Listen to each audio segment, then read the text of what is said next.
God is good. All the time. All the time, God is good. And today is no exception. When I came to church this morning, Brother Willock was conducting some service. He called a song out, and the folks were singing very heartily. And he said, "Aren't you happy? Sing the song, because you'll be happy in heaven." Church causing me problem. And if you're not singing here, you won't be singing happily up there, because you won't be there.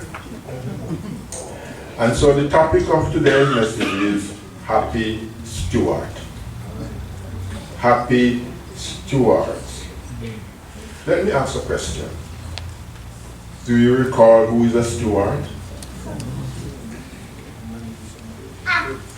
Who can tell me who a steward is? Come on, church.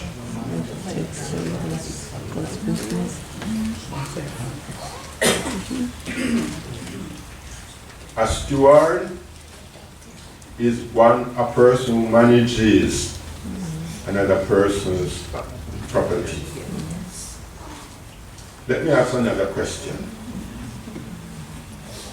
How many of you own the house you live in?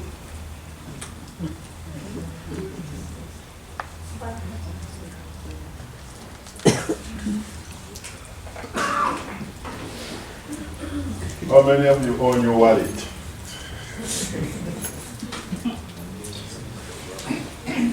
Well, church, I've learned, and I'm still learning, that all that we have, all that I have, is only a loan from God. And all that I am is a manager for the properties or the blessings that He heaped upon me. So we are all managers of God's property. And when you hear people say, "It's my this, it's my car, it's my money, it's my house, it's my child," when you get right down to it, all that we have is only a loan from the Lord. And we are here to manage His property only for a time. Only for a time. Because you know something? When Mr. Debt knocks on your door, whatever you have that you call mine, you have to leave it, and somebody else takes over.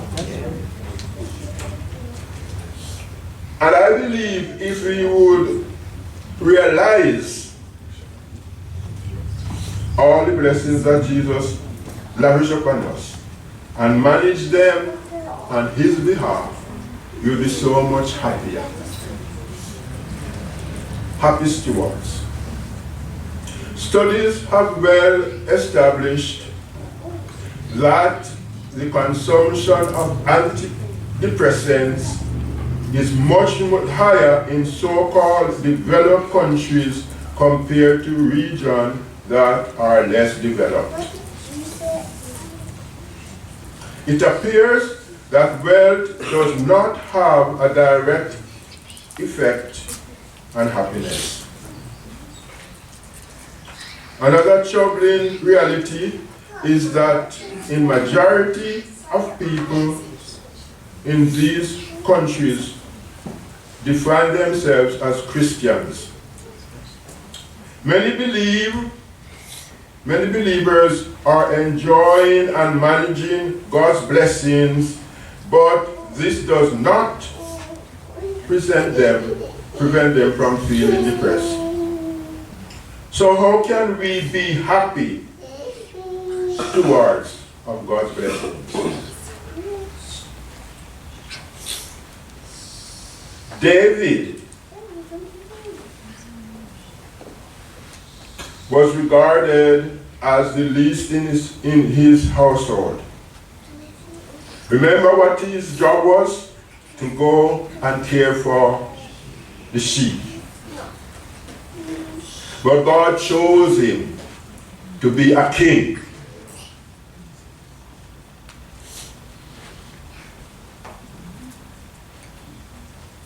God, in his grace, has delegated the management of his creation to humans. He said in Genesis 2, when he put Adam in the garden to care for it, he says, take care of it. And the expression, take care of it, informs about the special relationship that exists between humans and the God of creation. Humans are stewards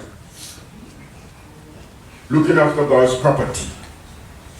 The Creator entrusted to humans his matrimony, and I looked it up and it says his estate or his business. Now I ask, what divine business or estate is God asking you to manage? David is thankful that so much so that he burst into praises and gratitude for the numerous blessings that God bestowed upon him.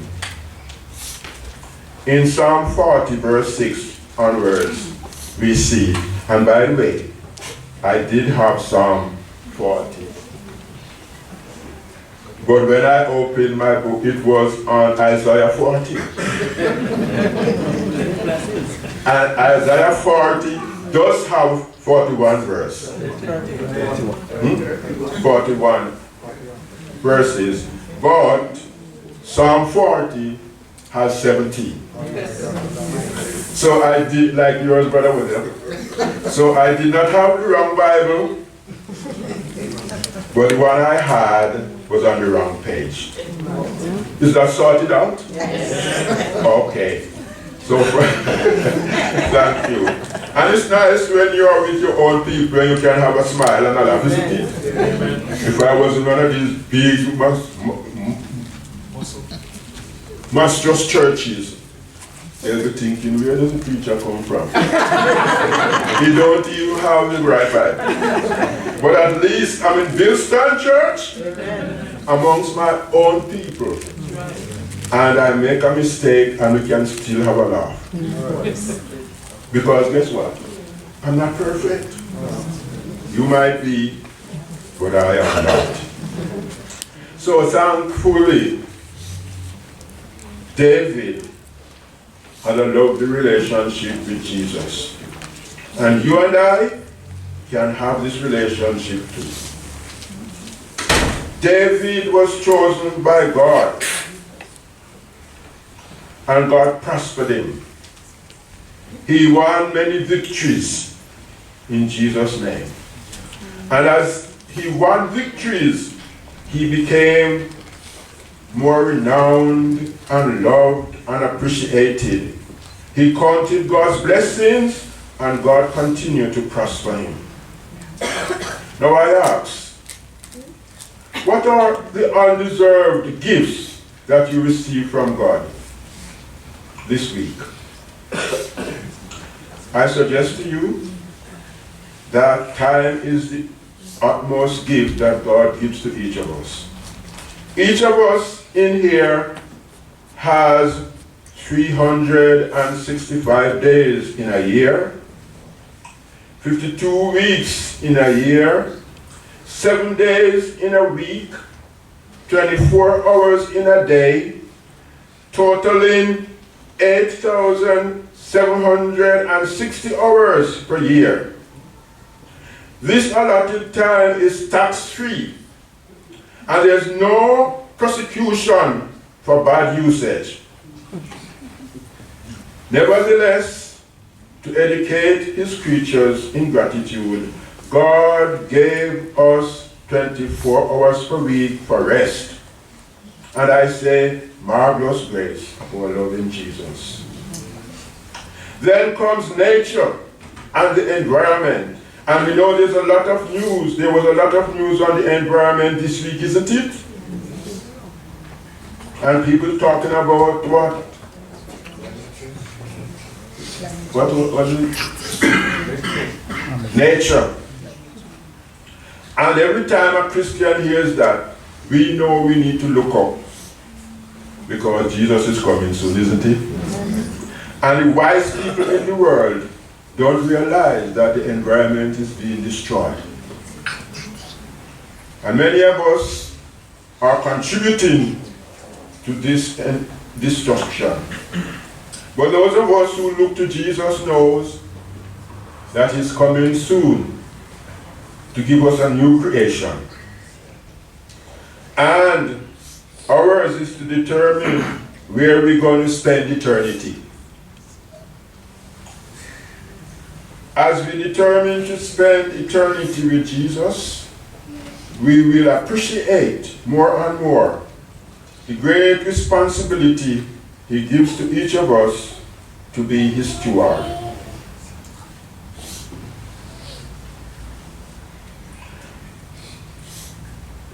What is mankind? What fills us in gratitude is to know how much God loves us. Remember this opening hymn this morning, the wonder of it all. When I consider how much Jesus loves me, I wonder, Donald sung a song one time, a few weeks ago, how Jesus loves us, isn't he?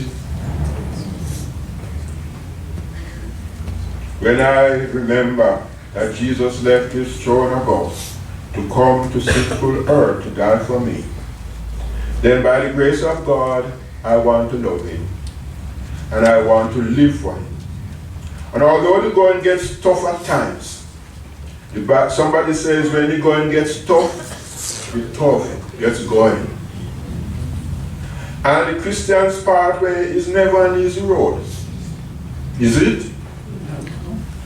I suggest to you that if you think it's easy, give your heart to the Lord.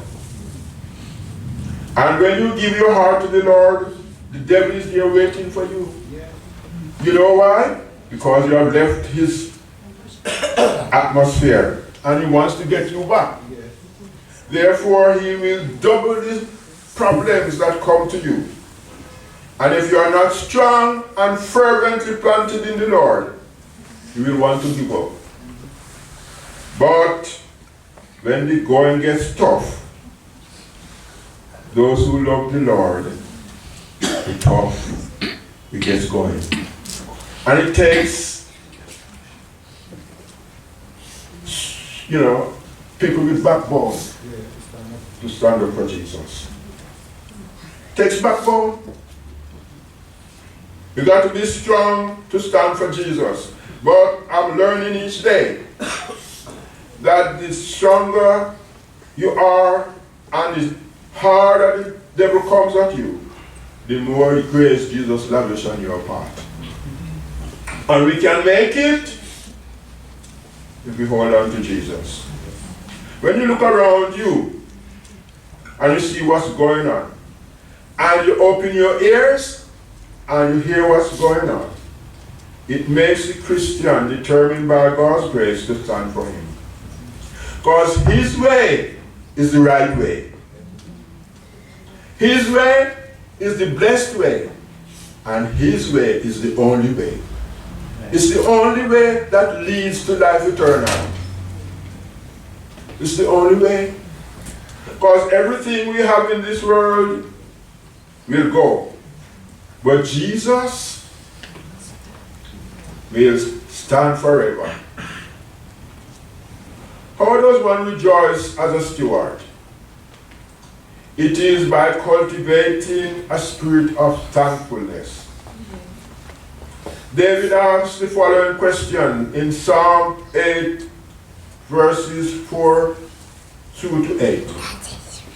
And without despising his nature, he acknowledges that he has no merit in the sight of God. Everything he receives is a gift from God. He has brought nothing to the world at birth, and still God has filled him with his mercies. Hence he has a grateful heart.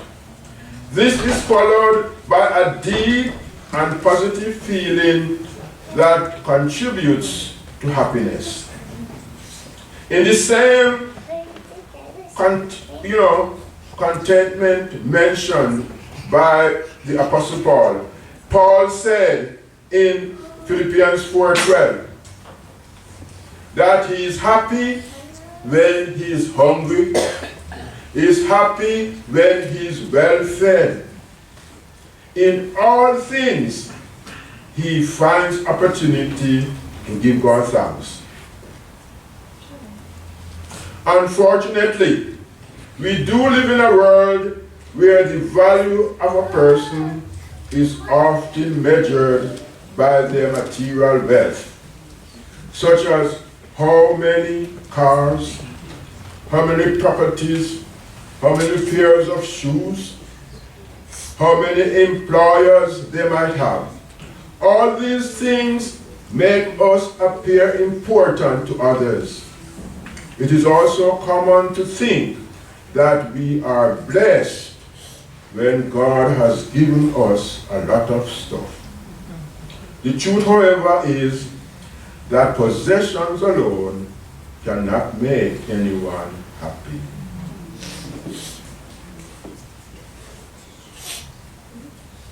Possessions alone cannot make anyone happy. I went into the special station recently, and the day was a rainy day. And the lady at the desk says to me, "What a miserable day."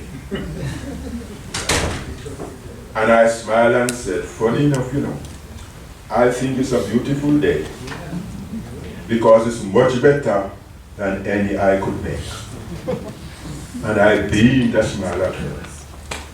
And she looked at me and she said, "That's beautiful." Now then, I could have responded to what she said in many ways, isn't it? I could say, "Woman, just give me my change and let me go." Did you understand that?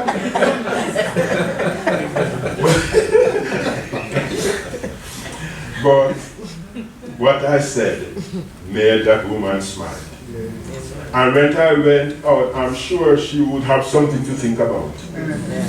Therefore, being a Christian is a blessed gift, isn't it? Amen. But it's how you report yourself as being a Christian. So I could have agreed with her and go about, and then two miserable people would have met and exchanged words. And guess what? And they were still miserable. But being a Christian, I know that time is a gift from God, isn't it? Yes. And I knew that the day was a blessing from the Lord. Amen. And in spite of the fact that it was raining, because of my attitude, I brought a cheer to somebody's heart. Amen. The topic of the sermon is happy stewards. How are we discharging the gifts that God blesses us with? Are we using them to bless others? We came on Monday to the barbecue, and it was a lovely one. I was blessed. I met some folks sitting right here, some ladies I didn't meet before. But as we shared time together, and I played a game of domino around the table, I met some of them. And listen to me, ladies, did we have a lovely time? Yes. Yeah. Somebody need to go. Somebody beat me too, yes. I did not quote any scripture to them. I did not have a Bible study. But we had a beautiful time. We associated together. We shared time together. We had a laugh. And we were happy. As a Christian, you can be a blessing to everybody you meet each day. At work, at home, at play, when you go shopping, yeah, you can be a blessing. And you don't have to have a Bible and hitting people over the head. You can have a little joke as well. It depends on what type of jokes you run. Isn't it? And even in your presence, if somebody runs a naughty joke, you don't have to tell them off. It's the way you respond. So I'm saying that in all our attitudes, we can be Christians. You ever heard it in it? It's not necessarily what you say, it's how you say it. It's not necessarily what you do, it's how you do it. You can be witnessing for Jesus every day in everything you do. How does one rejoice as a steward?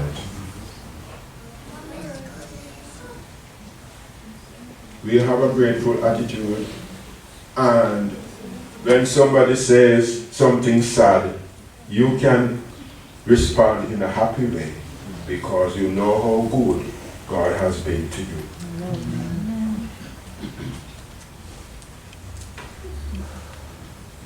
Two people were sick. One was dying. The rich man was dying, and he was heard to say, I'm leaving home. The other lady, the other person being sick, was miles away. She too was ill. But her testimony was, I'm going home. One was leaving home, he was rich. One was poor, but she had Jesus in her heart. Jesus to her was the greatest thing that ever happened to her. And in spite of her poverty and her needs, she was rejoicing that she was going home. It's a big difference, isn't it? One was leaving home, one was going home. Today we live in a world where you hear that people are dying and even their children brought into this world through heartaches and difficulties and problems. We're wishing them dead.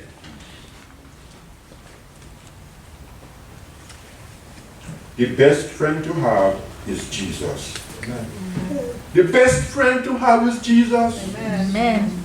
The best friend to have is Jesus. It's not our mother, it's not our father, it's not our brother, it's not our sister. The best friend to have is Jesus. Amen. My mother lived for Jesus. She died at 84. And when she was ill and almost dying, I spoke to her on the phone before I visited. And she said, son, am I right, you know? That's right. Am I right? She spent her life serving the Lord. And even though she was ill and was leaving home, she had a faith in Jesus Christ. And even today, when I give my wife some bother, because I'm an elder, you know, but I'm not perfect. And sometimes I rub her up the wrong way. I know it. And she says to me, you better be careful, you know, because you won't see your mother again. Oh yes, I'm talking practical life. And Christianity is a practicality thing, you know. It's something you live. We were saying in the class this morning, it's not just talk. Christianity, brother behind me, is an action word. It's not just a noun. Christianity is a verb. It's the way we live our lives that counts. And so, being a steward is a great responsibility. And God is going to hold us accountable as to how we discharge the responsibility He placed on our shoulders. How do you enjoy abundance and live happily? Remember in Matthew 19, verses 16 to 21. The young ruler had a conversation with Jesus Christ. Could you read anyway that from me? Especially verse 19. Could you turn, this is my closing text. Matthew 19, reading from verse 16 to 21. Could somebody read it loudly, please?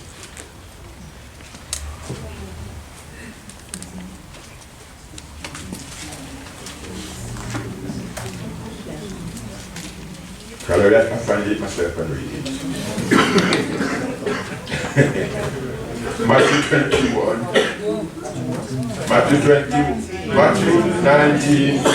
Matthew 19, verses 16. And behold, one came and said unto him, Good master, what good thing shall I do that I may have eternal life? And he said unto him, Why callest thou me good? There is none good but one, that is God. But if thou wilt enter into life, keep thy commandments. He said unto him, which Jesus said, Thou shalt do no murder, thou shalt not commit adultery, thou shalt not steal, thou shalt not bear false witness.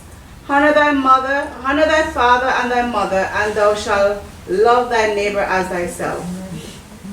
Amen. Amen. So the young ruler had to free himself from his wealth. Because God said to him, Jesus said to him, if you want to enter into life, keep the commandments. He wanted to know which one. And when the answer came, he said, I've kept them all. What do I have? What am I short of? And Jesus says to him, well, if you want to enter the kingdom, you go sell what you have. Give to the poor. And when you read the chapter, it said that when the conversation was over, the young man went away very sad. Why? Because he had much possession. So the young ruler had to free himself from his wealth in order to live an abundant life with Jesus. So our riches outside of Christ don't make us happy. When we have goods in this world, we shouldn't hold it all to ourselves. Remember this one who said his farm, Brother Billy, you're there. The pumpkin and whatever will be bounteous.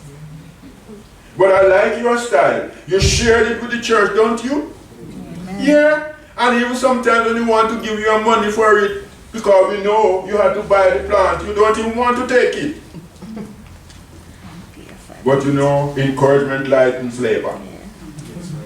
So take something when we give to you to help plant the fruit for next time. You know? Because if you have a pocket deep with money, you know, and you keep taking out of it every day, and nothing going back, it will finally empty, isn't it? Yes. And you won't be able to help anybody. So, but when you sell the fruit, when you give to people, the Lord blesses you, bounteously. And you go down to the farm and you find you have your pumpkin them better than anybody else. Am I lying? Those of you who know the Lord, am I lying? You put him to the test. And he said, look, bring all your tithes into the storehouse. And prove me now.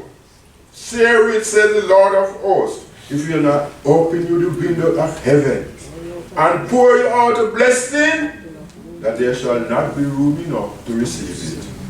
I suggest to us as good stewards, put the Lord to the test. I can stand here from now till later on in the evening, Bible study time, and tell you how much God is good to me. But each of us sitting here have to and need to put God to the test. And each of us have to prove him for ourselves. The best story you have to tell people out there is what God has done for you. Amen. Not what he has done for John Brown or Mary Simit, but what he's done for Ron Scarlett. And so, when you trust the Lord, he says we should trust in the Lord with all our hearts and lean not on our own understanding. In all our ways, acknowledge him, and he will. He didn't say he made us it. He said he will direct your paths.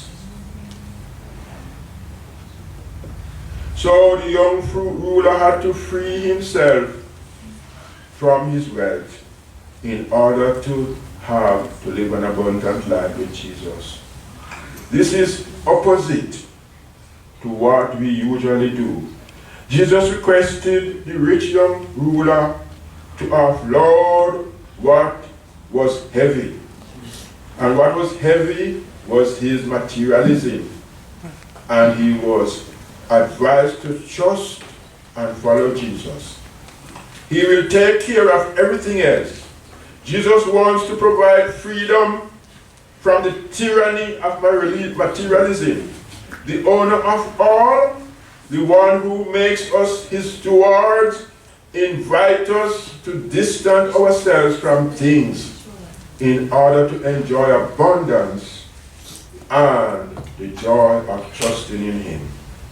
From all our acquired wealth, God asks us to trust him by returning a tenth in response to his goodness. From our time, God requests a seventh, so we will have a revitalizing rest in a depressed world.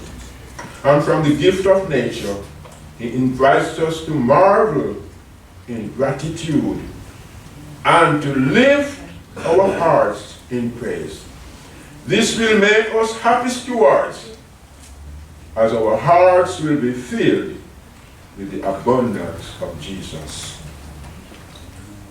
Dear Christian friends, I recommend to you this morning happy stewards.